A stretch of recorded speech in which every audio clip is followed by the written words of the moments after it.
Bismillah ve salatu ve selamu ala Resulillah ve ala alihi ve sahbihi ve men valah. İmam Bukhari rahmetullahi aleyhi Sahih Bukhari namlı kitabdaki dersimizin bugünkü devamında İmam Bukhari Hazretleri Medine yollardaki Peygamber sallallahu aleyhi ve sellem namaz okuyan cayda ve mescitler degan babni o'ttirib qo'ygan.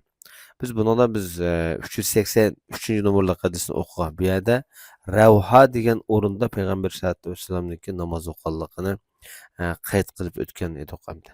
Ravha shu Madinaga 70-80 kilometr oraliqdagi bir joy bo'lib, Badr g'azatiga bag'ishchilik payg'ambar sollallohu alayhi vasallam shu namoz o'qigan va shundaqla bu orol bu jilg'a ko'plagan payg'ambarlarniki namoz o'qigan bir joy bo'lib qolgan. Payg'ambar sollallohu alayhi vasallam burun payg'ambarlarmi Makkaga haj kelgan vaqtda mush jilg'adan o'tganligi qayd qilingan. Bu hozirgi bugungi kunda nihoyat muhim tarixiy o'rin. Hamda biz bugun 384 numaralı hadis geldik. Bu hadise İmam Bukhari Hazretleri bizge İbrahim ibn Munzir hadis sözlep bergen deydi.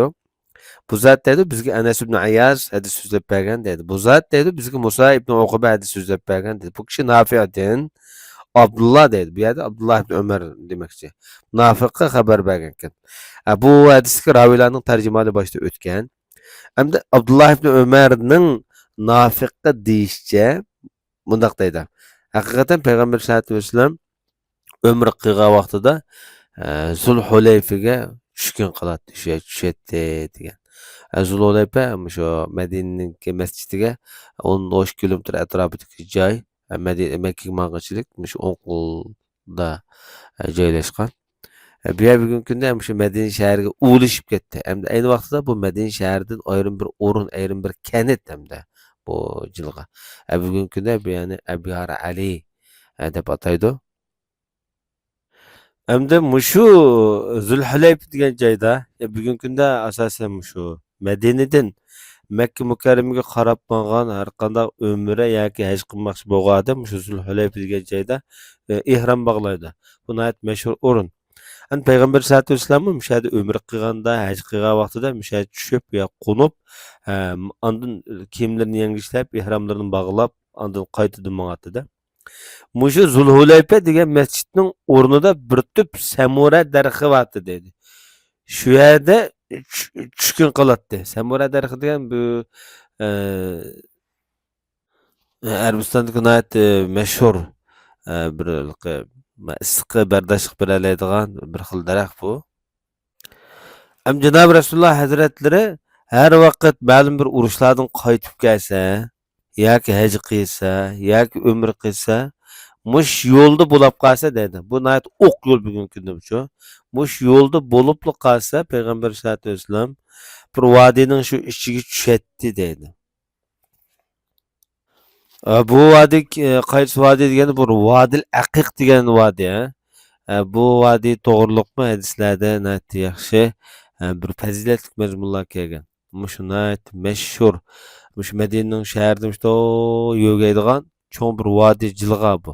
Madinadagi eng cho'ng jilg'alarniki biri. Vodil Aqiq mushu Madinadagi jami islomiyniki oldidan o'tib, bu 5 xil uzundan keladi. Mushu yo'gab kelib, mushu miqat tarafga tushib ketadi. Mushu vadidan kelsa demakchi. Mushu jilg'a tarafdan tushsa demakchi-da. Payg'ambar sollallohu alayhi vasallam o'shandan tushsa, qaytib qolsa, mushu tarafdan keladi-da. Agar bu jilg'aniki ichidan shundoq Payg'ambar sollallohu alayhi vasallam ichidan chiqib qolsa hamda shu sharqiya tarafga jilg'aniki levga kelib shu yerdagi bir batha, bir qumliq, bir to'pilikka Payg'ambar sollallohu alayhi vasallam o'ziniki to'gisini cho'qilantiradi. Shu yerda qo'nib, tongni atqizib, o'ziniki tayyorliqlarni qiladi-da. Bu payg'ambarimizning bu tushgan yeri bu masjid selingan to'pilikda emas va yoki tosh bilan qo'pirilgan masjidning qishida emas. Bu yerdagi bu masjid keyingi shu raviylar deb turayotgan holat va chunki Rasulullohning zamonasida u Rasululloh qo'ngan joy bor, lekin masjid qilib selingan emas. Lekin Peygamberimiz müşa namaz okugan deb sahabalar davri saqlanıp ma'lum vaqt o'tgandan keyin Peygamberimizning vafotidan keyin bu o'rinni tevarik nuqtasidan bu yana toshni qo'pirib masjid silib olgan. Shuni demoqchi. Bu joyda emas demoqchi-da, mana bu yuqorqi degandek. Masjidning ichida emas, masjid voya to'plikda. Yoki tosh bilan qo'pirilgan masjid voya deb emas. Ya'ni jilg'aninki mushu sharq vodiy tarafida, Livida shu yer tushkun qiladi dedi. Shu yerda kichik bir cho'nqurroq bir jilg'a bo'lib, shu Abdulloh ibn Umar shu yerda namoz o'qiydi. Bu jilg'ining ichida bir qum bo'lib dedi, qum bo'lgan. Peygamberimiz şu yerda namoz o'qigan deydi. Keyincha bu yerga sel yomg'irniki suvlari salli kelib, qum, shig'il tashlar kelib, Batha degan bu yerda endi keng ketgan jilg'ining ichidagi kenglik. Bir jilg'ining masalan kichik tar iqin bo'ladi. Keng iqin bo'ladi. Bu keng iqinda ko'pincha qum, shig'illar bo'ladi. Bu Batha mush keng iqini jilg'ining ichidagi keng bo'shliqni Batha deydi. Bu yerdan kelgan shu salla bu Payg'ambarulloh ibn Umar namoz o'qigan bu joyni oxirgi mezgilda ko'mib izni yo'qotayotgan dedi, izini. Hamda sahabalarniki ichida hamda Abdulloh ibn Umarniki shu Payg'ambar sollallohu alayhi vasallamniki namoz o'qigan o'rinlarini ajoyib diqqat bilan qaysi shaklda o'qigan, nerda o'qigan, qanday o'qigan hamma tarafdan Payg'ambar sollallohu alayhi vasallamga o'xshash ergishishni Abdulloh ibn Umar pek yaxshi ko'radi. Bu sahabalarning ichida bu nuqtada bu odam pek mashhur ulug' zotlarniki biri. Va boshqa sahabalarga o'xshamaydigan shaklda ajoyib ulug'laydi bu Rasulullohniki namoz o'qigan joylarini. Shunlashqa Imom Buxoriyda Abdulloh ibn Umar nomidan Payg'ambar sollallohu alayhi vasallamniki mush namoz o'qigan 9 o'rni bayon qilinib o'tgan. Endi 485-numurli hadisda hamda Abdulloh ibn Umar roziyallohu anhu yana mushu Nafi degan kishiga so'zlab berishicha Payg'ambar sollallohu alayhi vasallam Ravha to'piligidagi masjiddan boshqa yana bir kichik bir masjidda namoz o'qiganligini bayon qilib o'tgan.